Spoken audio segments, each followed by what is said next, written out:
محمد صلى الله عليه وسلم وآله وأصحابه وأزواجه وذريته وأهل بيته أجمعين. أشهد أن لا إله إلا الله. الفاتحة. أعوذ بالله من الشيطان الرجيم. بسم الله الرحمن الرحيم. الحمد لله رب العالمين. إياك نعبد وإياك نستعين. اهدنا الصراط المستقيم صراط الذين أنعمت عليهم غير المغضوب عليهم ولا الضالين. آمين. Assalamualaikum warahmatullahi wabarakatuh. Alhamdulillah. Alhamdulillah. Alhamdulillah. Nahmaduhu wa nasta'inuhu wa nastaghfiruh wa na'udzu billahi min shururi anfusina wa min sayyiati a'malina. May yahdihillahu fala mudilla lahu wa may yudlilhu fala hadiya lahu. Asyhadu an la ilaha illallah wahdahu la syarika lah wa asyhadu anna Muhammadan abduhu wa rasuluh. Allahumma salli wa sallim ala sayyidina Muhammad wa ala alihi wa sahbihi ajma'in. Rabbi shrah li sadri wa yassir li amri wahlul 'uqdatam min lisani yafqahu qawli. Subhanaka la 'ilma lana illa ma 'allamtana innaka antal alimul hakim. La haula wala quwwata illa billahil 'aliyyil 'azim. Amma ba'd. Alhamdulillah, bersyukur kita kepada Allah Subhanahu wa taala kerana dengan izinnya, dengan limpah dan kurnianya, maka Allah Subhanahu wa taala masih lagi memberi kita nafas. Allah Subhanahu wa taala masih lagi menambahkan umur kita. Allah Subhanahu wa taala masih lagi memberi kita umur yang panjang. Ya, moga-moga dengan umur kita yang Allah panjangkan ini dapatlah kita isi dengan beramal ibadah, berbakti kepada Allah Subhanahu wa taala, yakni dengan mengerjakan segala perintah Allah yang fardu, seperti sembahyang 5 waktu, berpuasa di bulan Ramadan, dan menunaikan haji sekiranya mampu. Dan juga elok kita isi amal ibadah kita dengan amalan-amalan fadailul a'mal, yakni amalan-amalan utama seperti amalan-amalan sunat, sembahyang sunat duha, sembahyang sunat tahajud, dan lain-lain lagi. Tuan-tuan yang dikasih sekalian, sedia maklum bahawa kita sekarang ini berada di satu zaman yang dinamakan akhir zaman. Tidak dapat dinafikan berdasarkan hadis-hadis Nabi Muhammad sallallahu alaihi wasallam bahawa di akhir zaman ini berbagai-bagai fitnah yang akan muncul. Sama ada fitnah hidup ataupun fitnah yang akan kita hadapi ketika kita mati nanti. Di akhir zaman ini Allah akan datangkan berbagai-bagai fitnah, balak dan ujian kepada kita semua. Fitnah-fitnah itu akan menjadi semakin besar. Bahkan saban hari kita melihat dalam media, dalam WhatsApp dan berbagai-bagai media sosial yang lain, kita melihat bermacam-macam fitnah yang dilemparkan ke atas seseorang. Kemudian fitnah itu merebak ke seluruh dunia ini. Tuan-tuan yang dikasih sekalian, di samping fitnah itu ada lagi fitnah yang paling besar. Fitnah yang paling besar ini bukan saja merisaukan kita, bahkan para nabi yang Allah utus, para nabi dan rasul yang Allah utus turut sama risau dengan fitnah yang akan datang di akhir zaman ini. Yaitu apa yang dimaksudkan adalah fitnah datangnya Dajjal. Kemudian fitnah Dajjal ini adalah ujian Allah Ta'ala kepada kita, yaitu menerusi makhluknya yang kita sebut tadi bernama Dajjal ini adalah sebesar-besar ujian yang ditimpahkan kepada umat manusia, terutama umat manusia yang beriman kepada Allah Subhanahu wa Ta'ala. Tidak ada ujian lain yang menyamainya, bahkan yang melebihinya, yang paling besar, melainkan fitnah Dajjal. Bermakna Dajjal ini, tuan-tuan, adalah pembawa fitnah di akhir zaman yang paling besar. Sebab itu Rasulullah bersabda, "Man baina khalqi Adam ila qiyamis sa'ah amrun akbaru minad Dajjal."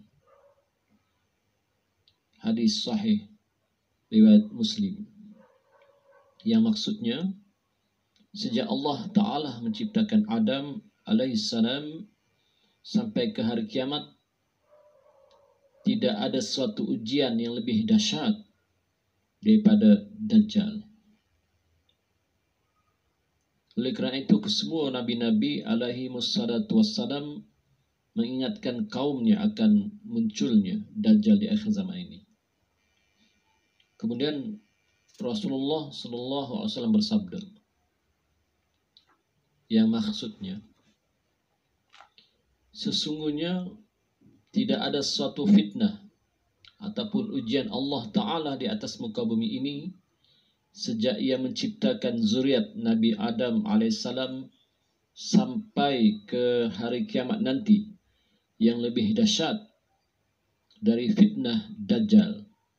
Dan sesungguhnya Allah Ta'ala tidak mengutus seorang Nabi pun kecuali Nabi itu telah mengingatkan kaumnya akan ujian Dajjal ini. Maka saya, yakni Rasulullah, adalah Nabi yang terakhir sekali, dan kamu adalah juga umat yang terakhir sekali. Maka sudah pasti Dajjal itu akan keluar pada zaman kamu, yakni kerana telah terbukti sampai ke zaman Nabi SAW bahawa Dajjal itu belum juga keluar. Seandainya ia keluar dan aku masih berada di kalangan kamu, maka akulah yang akan berhujjah dengannya bagi mewakili setiap orang Islam. Dan jikalau ia keluar selepas kematianku, maka kamu semua bertanggung jawab untuk melawannya, dan Allah Ta'ala sebagai penolong kamu sekalian. Ini hadis sahih riwayat Ibnu Majah. Tuan-tuan yang dikasihi sekalian, fitnah Dajjal ini adalah ujian yang akan menggoncangkan keimanan seseorang. Oleh kerana itu, janganlah ada di kalangan umat Islam ini orang yang berkata, saya tak apa, saya dapat melawan Dajjal, saya orang yang kuat. Jangan sekali-sekali ada yang berkata demikian. Jangan ada orang berani berkata demikian. Kerana sangat sedikit orang yang dapat mempertahankan keimanannya ketika berhadapan dengan Dajjal laknatullah ini. Oleh kerana itu Rasulullah SAW telah bersabda, bahkan mengajar kita supaya berlindung dengan Allah Ta'ala dari godaan Dajjal ini, seperti yang diajarkan oleh baginda dalam doa, yaitu doa tahiyat akhir itu,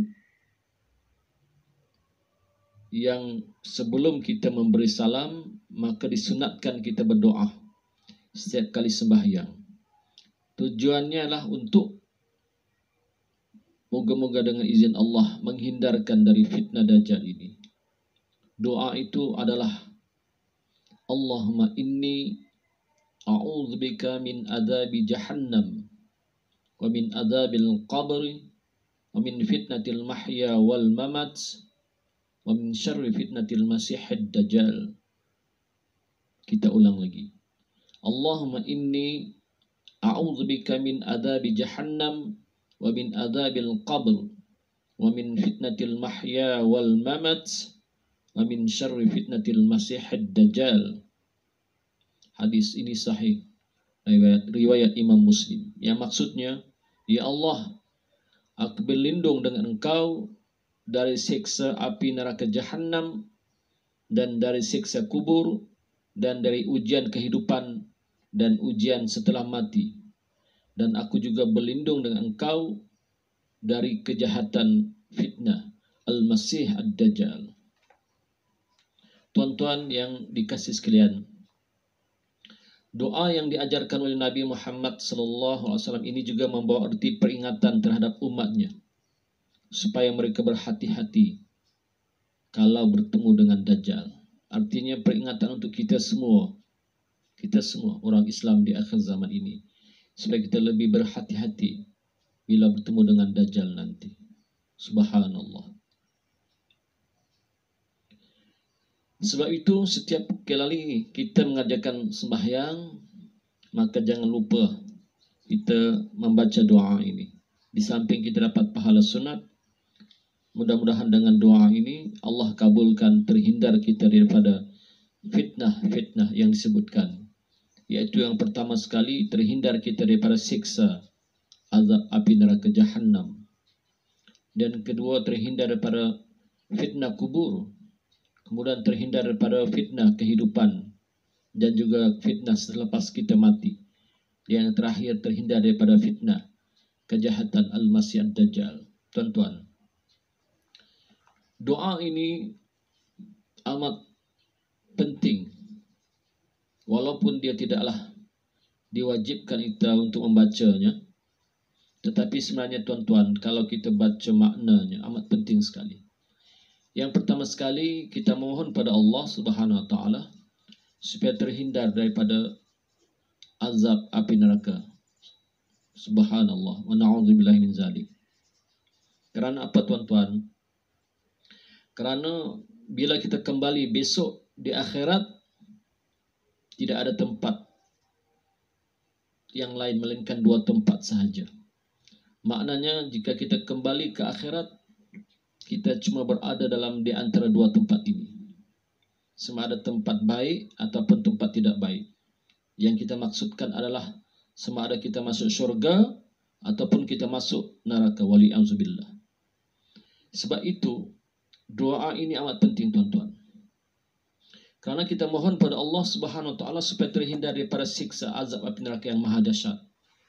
Tuan-tuan, sedia maklum bahawa api neraka yang membakar itu, api neraka yang membakar semua penghuni-penghuni yang dimasukkan ke dalam lubang neraka itu, ya adalah dibakar dengan api yang bukan berwarna merah dan juga bukan berwarna biru, tetapi api yang terlalu panas yang berwarna hitam. Panas sangat, berwarna hitam. Masya Allah, subhanallah, wa astaghfirullah. Bagaimana bentuk, wallahu alam, bagaimana panas. Sedangkan panas api yang berada di atas muka bumi ini pun telah disejukkan oleh Allah Subhanahu wa taala. Telah ditapis, telah disaring oleh Allah Subhanahu wa taala. Ditapis dan disaring, barulah kita dapat menggunakan api itu. Andai kata api yang berada di atas muka bumi ini Allah tidak tapis, tidak saring, kalau jatuh ke bumi ini sebesar biji sawi sekalipun, maka hancurlah bumi ini. Dahsyatnya api neraka ini. Tapi dengan izin Allah, dengan kasih sayang Allah kepada umatnya, kepada hamba-hambanya, dengan kasih sayang Allah kepada hamba-hambanya, maka Allah Subhanahu wa taala telah pun mengurangkan kepanasan api neraka yang berada di atas muka bumi ini. Jadi tuan-tuan yang dikasih sekalian, harus kita ingat bahawa kehidupan di akhirat tidak sama dengan kehidupan di dunia ini yang kita fikir selama ini. Kerana sehari di akhirat bandingannya sama dengan ka'alfi sanatum mimma ta'uddun. Sehari di akhirat sama dengan 1000 tahun di dunia ini. Sehari di akhirat dinisbahkan seperti 1000 tahun di atas muka bumi ini lamanya. Di dunia ini bandingan masanya. Ya tuan-tuan, andai kata sehari di akhirat sama dengan 1000 tahun di dunia, andai kata ditakdirkan manusia itu masuk ke dalam lubang neraka 500 tahun, bermakna setengah hari, ataupun ditakdirkan setengah hari masuk ke dalam lubang neraka, bermakna dia berada 500 tahun dalam azab api neraka wali'azubillah. Dan orang yang berada dalam api neraka itu tidak hidup dan tidak mati. Tidak hidup dan tidak mati. Apabila mereka telah disiksa oleh Allah Subhanahu wa taala dalam azab yang pedih, maka mereka mati, kemudian dihidupkan semula. Mati, dihidupkan semula. Begitulah abadi abadan, kekal selama-lamanya ya Allah, sampai bila-bila. Kerana di akhirat adalah tempat yang kekal abadi. Andai kata kita ditakdirkan oleh Allah Subhanahu wa taala masuk syurga, amin ya Allah, maka kita akan kekal selama-lamanya dalam syurga. Ditakdirkan kita semua umat Islam dimasukkan dalam syurga, amin ya Allah, maka kita akan kekal selama-lamanya dalam syurga, abadi abadan, selama-lamanya. Selama-lamanya bahagia, selama-lamanya dapat nikmat, selama-lamanya senang, selama-lamanya gembira, selama-lamanya hidup bersenang-lenang, bersukaria di dalam syurga. Kerana di dalam syurga adalah tempat bersenang-lenang bagi orang pilihan Allah. Di dalam syurga adalah tempat berbahagia bagi orang-orang yang Allah pilih. Dalam syurga tempat bergembira, tempat nikmat yang senang didapati, yang mudah didapati. Di dalam syurga tidak ada orang yang derita. Di dalam syurga tidak ada orang yang berduka cita. Di dalam syurga juga tidak ada orang yang hidupnya kecewa, merana, putus asa, tidak ada. Bahkan disebut dalam kitab, dalam hadis-hadis yang sahih, bahawa orang-orang syurga itu, penghuni-penghuni syurga itu hidup dalam bersenang-lenang, bahagia selama-lamanya dengan nikmat-nikmat yang Allah bagi. Tuan-tuan, begitu juga keadaannya, begitu jugalah keadaannya tentang penghuni-penghuni neraka ini. Mereka akan hidup dalam keadaan derita selama-lamanya. Mereka akan hidup dalam keadaan susah selama-lamanya. Mereka hidup dalam keadaan kesakitan selama-lamanya. Mereka hidup dalam keadaan berduka cita selama-lamanya.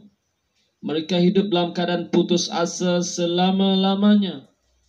Mereka hidup dalam keadaan tidak tahu apa nak dilakukan selama-lamanya.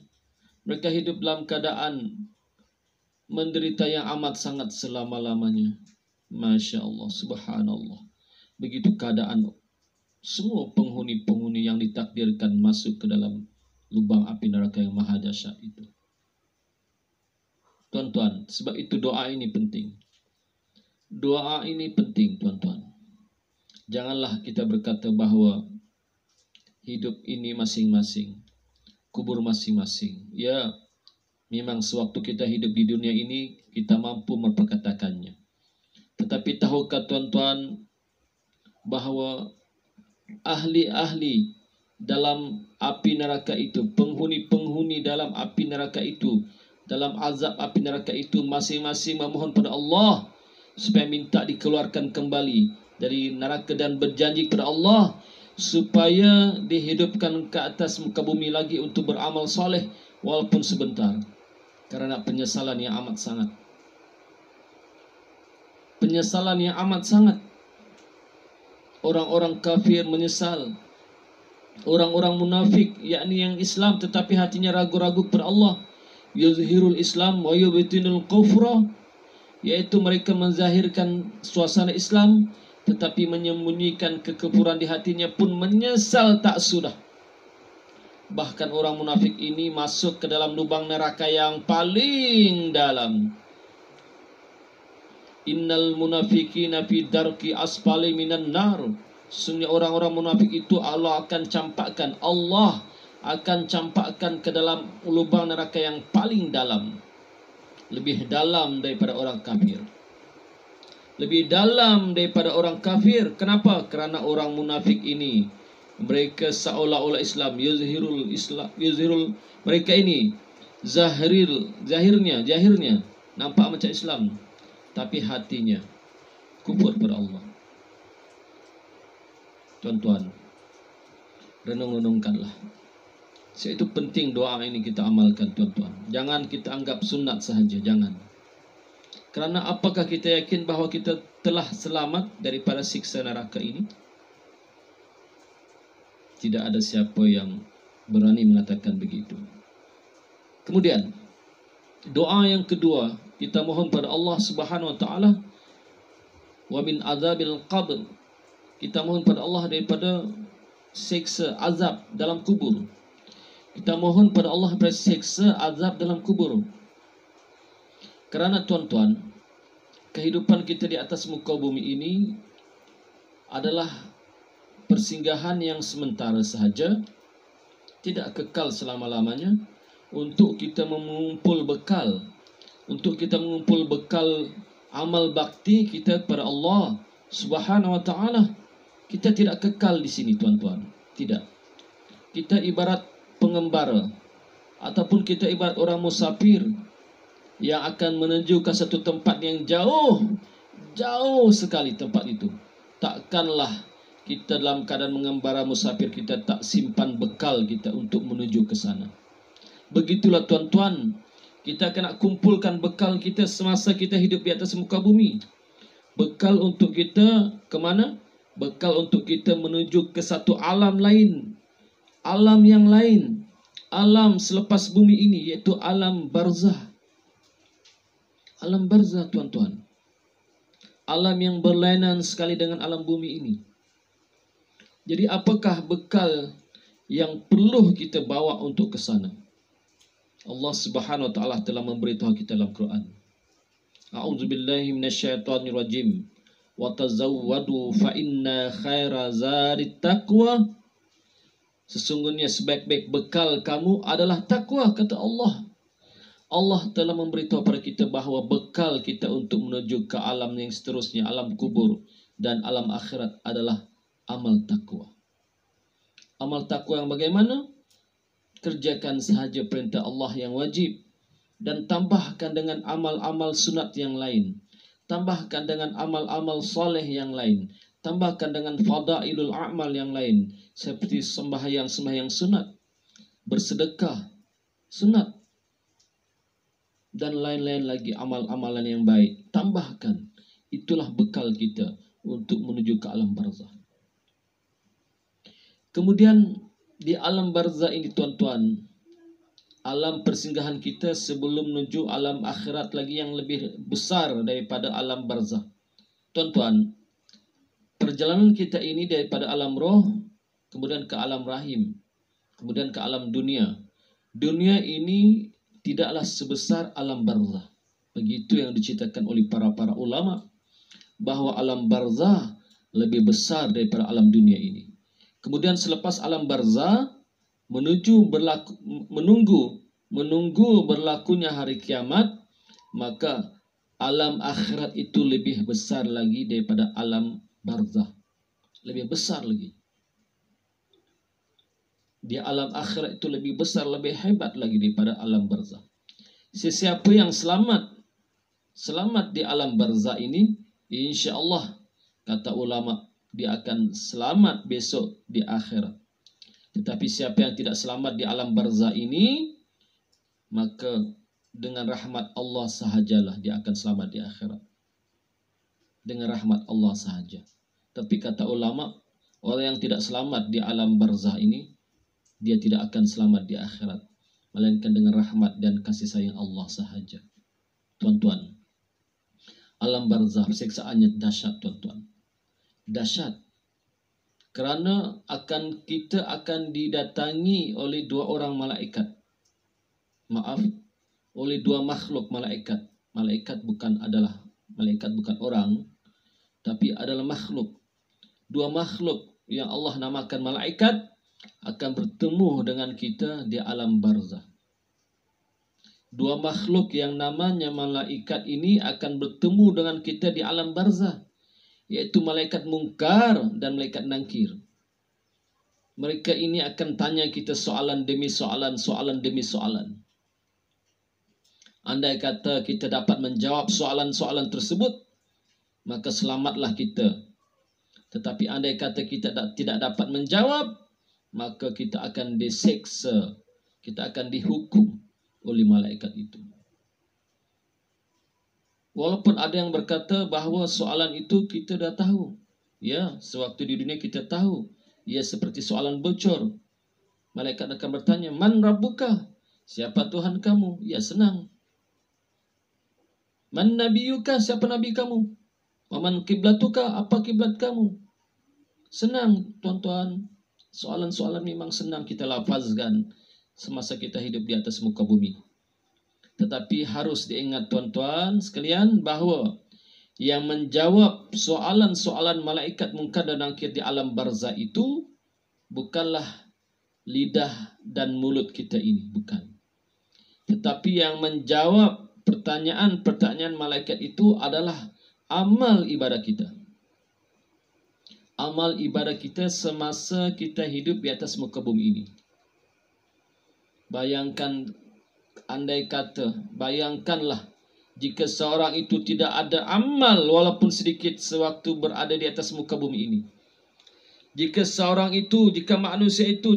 Islam itu tidak pernah meletakkan dahinya sujud pada Allah Subhanahu wa taala, tidak pernah walaupun sekalipun mengerjakan salat, tidak pernah walaupun sekalipun bersedekah, tidak pernah walau sekalipun melangkahkan kakinya ke masjid, tidak pernah walau sekalipun berpuasa di bulan Ramadan, bahkan melanggar perintah Allah, membuat maksiat demi maksiat dikerjakannya. Bagaimanakah dia akan menjawab soalan mungkar dan nakir di dalam kubur nanti? Kerana yang menjawab soalan itu adalah bukan bibir dan lidah kita.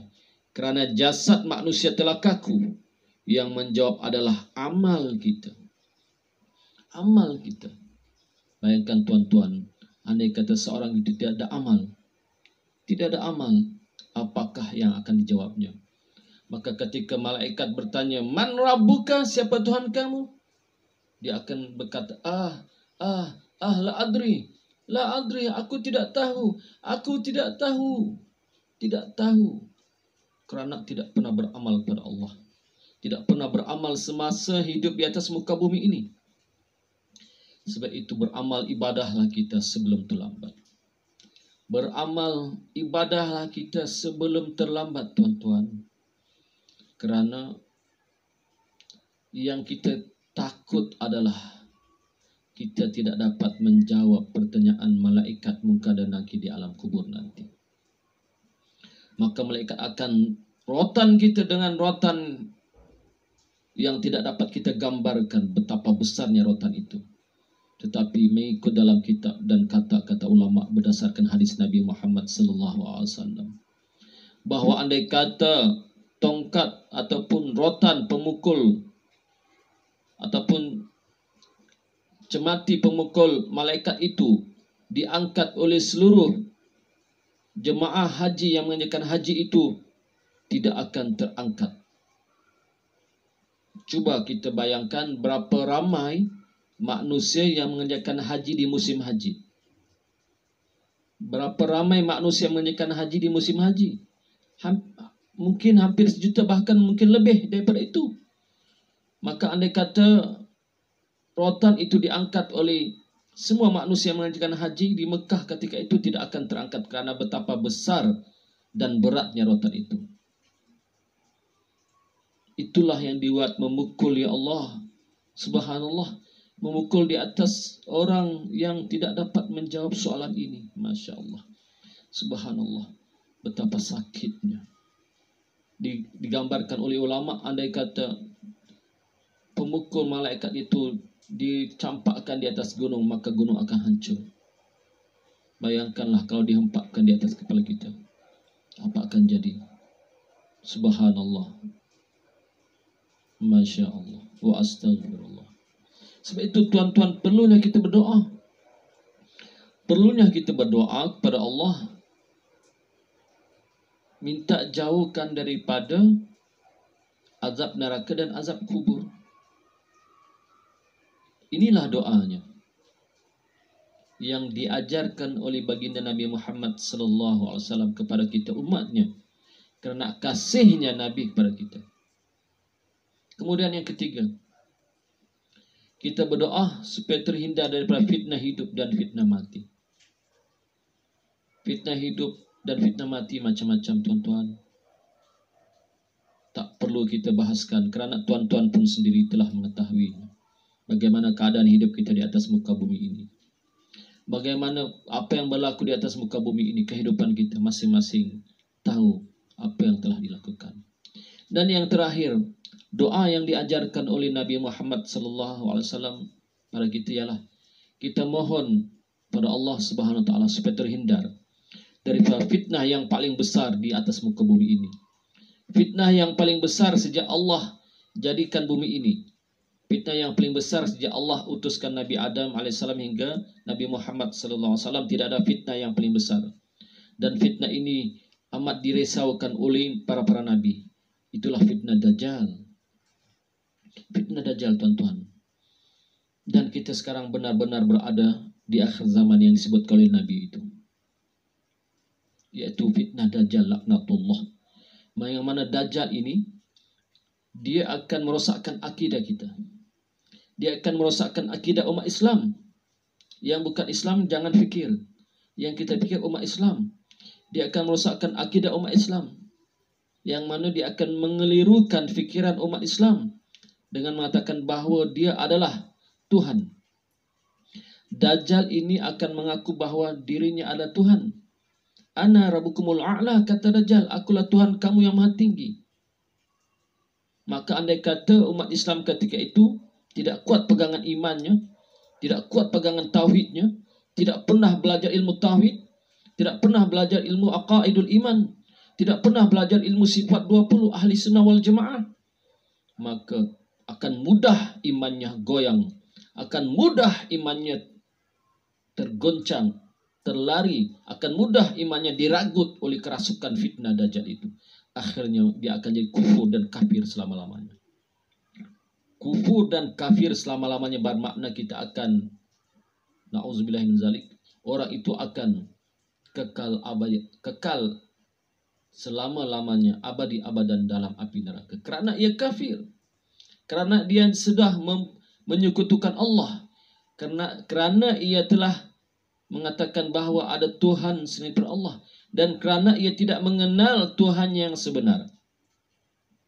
Maka dalil yang ulama bagi dalam ilmu tauhid adalah laisa kamitslihi syai'un.